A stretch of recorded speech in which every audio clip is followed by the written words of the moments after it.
Praise the Lord. கர்த்தரும் இரட்சகருமாகிய இயேசு கிறிஸ்துவின் இனிய நாமத்தினாலே உங்களுக்கு அன்பின் வாழ்த்துக்கள். இந்த நல்ல நாளை காண செய்த தேவனுக்கு ஸ்தோத்திரம் உண்டாவதாக. இந்த நாள் ஒவ்வொருவருக்கும் ஆசீர்வாதமாய் தேவன் ஏற்படுத்தி தருவாராக. ஏசாயா தீர்க்கதரிசன புஸ்தகம் 66வது அதிகாரம், அதனுடைய 4வது வசனம்.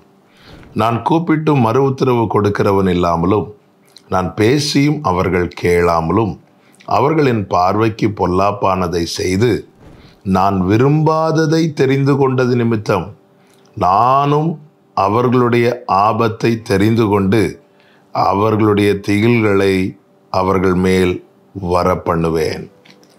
கர்த்தருடைய பரிசுத்த நாமம் மகிமைப்படுவதாக. இங்கே ஒரு வார்த்தை சொல்லப்பட்டிருக்கிறது, நான் விரும்பாததை தெரிந்து கொண்டு. பிரியமான கர்த்தருடைய பிள்ளைகளே, நாம் எதை தெரிந்தெடுக்கிறோம்? எந்த பாதையை தெரிந்தெடுக்கிறோம்?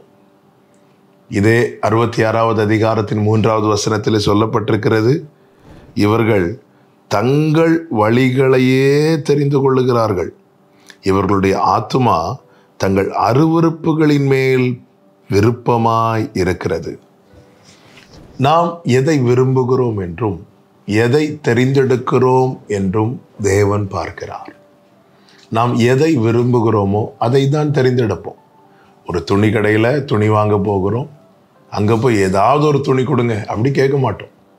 நம்ம சைஸ் சொல்லி நம்ம அந்த துணியெல்லாம் எடுத்து போட வைப்போம்.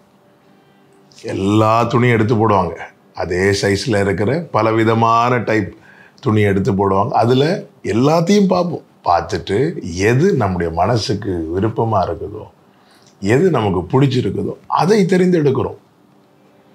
நம்முடைய வாழ்க்கை பயணத்திலும் நாம் எதை தெரிந்தெடுக்கிறோம் என்பதில் ரொம்ப கவனமாக இருக்க வேண்டும். நம்முடைய மாம்சமும் மனசும் விரும்பினதை தெரிந்தெடுக்கிறோம். இதுதான் எல்லாரும் செய்கிறது. ஆனால் ஒரு ரட்சிக்கப்பட்ட தேவ பிள்ளை தன் மாம்சம் மனசும் விரும்புகிறதை அல்ல தெரிந்தெடுக்க வேண்டியது. தேவன் எதை குறித்திருக்கிறாரோ அதை விரும்பி தெரிந்தெடுக்க வேண்டும். எனவேதான் இயேசு கிறிஸ்து ஜெபிக்க சொல்லிக் கொடுக்கும்போது எப்படி சொல்லிக் கொடுக்கிறார் என்றால், உம்முடைய சித்தம் பரலோகத்தில் செய்யப்படுவது போல இந்த பூமியிலும் செய்யப்படுவதாக. பிலிப்பியர் 2 என்ன சொல்லப்பட்டிருக்கிறது? விருப்பத்தையும் செய்கையும் அவர் நம்மில் உண்டாக்குகிறாராம். அதன் அர்த்தம் என்ன? என் விருப்பத்தை எல்லாம் நான் மாற்றி வைத்து விட்டு நான் எதை விரும்ப வேண்டும் என என்னை வெறுமையாக்கி அவரிடத்தில் கொடுக்கும்போது அவர் தமது சித்தத்தை நம்மில் வெளிப்படுத்துகிறார். அப்படி அவர் வெளிப்படுத்துகிற சித்தத்தை நாம் விரும்பணும். இந்த விருப்பம் அவர் நம்மில் உண்டாக்குகிறார். அவர் தம்முடைய சித்தத்தை நம்மில் வெளிப்படுத்துகிறார் என்றாலே நாம் சென்ஸ் பண்ண ஆரம்பிச்சிருவோம், இதுதான் தேவன் என்னிடத்தில் எதிர்பார்க்கிறது என்ன. இந்த ஒரு தெளிவு வரும்போது நம்முடைய விருப்பம் அவருடைய சித்தத்துக்கு மேலாக திரும்பும். நம்முடைய செய்கையும் அதற்கு நேராக தான் மாறும். பிரியமான கர்த்தருடைய பிள்ளைகளே, இங்கே ஆண்டவர் எச்சரிக்கிற காரியம், அவர் நமக்கு நியமித்ததை நாம் தெரிந்தெடுக்காமல் நாம் விரும்பினதை தெரிந்தெடுப்போமானால் நானும் அவர்களுடைய ஆபத்தை தெரிந்து கொண்டு அவர்களுடைய திகில்களை அவர்கள் மேல் வரப்பண்ணுவேன் என்று சொல்லுகிறார். அதன் அர்த்தம் என்னவென்றால், அவருடைய பாதையை விட்டு நாம் விலகினாலே நாம் பாதுகாப்பு அற்றவர்களாய் மாறிவிடுவோம். அவருடைய பாதையில் நிற்போம் என்றால் அவர் சொல்லுகிறார், உன்னை தொடுகிறவன் என் கண்மணியை தொடுகிறான் என்று. இரவின் பயங்கரம், பகலில் பறக்கும் அம்பு, இருளில் நடமாடும் கொள்ளை நோய், மத்தியானத்தில் பாழாக்கும் சங்காரம், இவைகளுக்கெல்லாம் யார் விலகி இருப்பார் தெரியுமா? அவருடைய நிழல்ல ஒருவன் இருக்கிறான் அல்லவா, அவனே.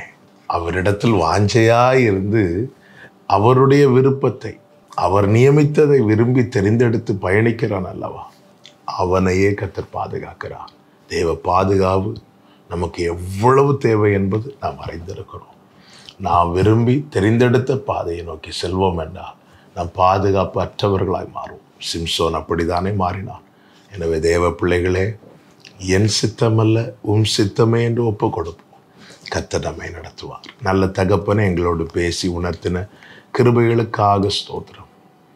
நாங்கள் விரும்பினதை அல்ல, நீர் எங்களில் விரும்புகிறதை நாங்கள் தெரிந்தெடுக்க எங்களுக்கு தெளிவையும் உணர்வையும் தந்து நடத்தும். இயேசுவின் நாமத்தில் பிதாவே, ஆமென்.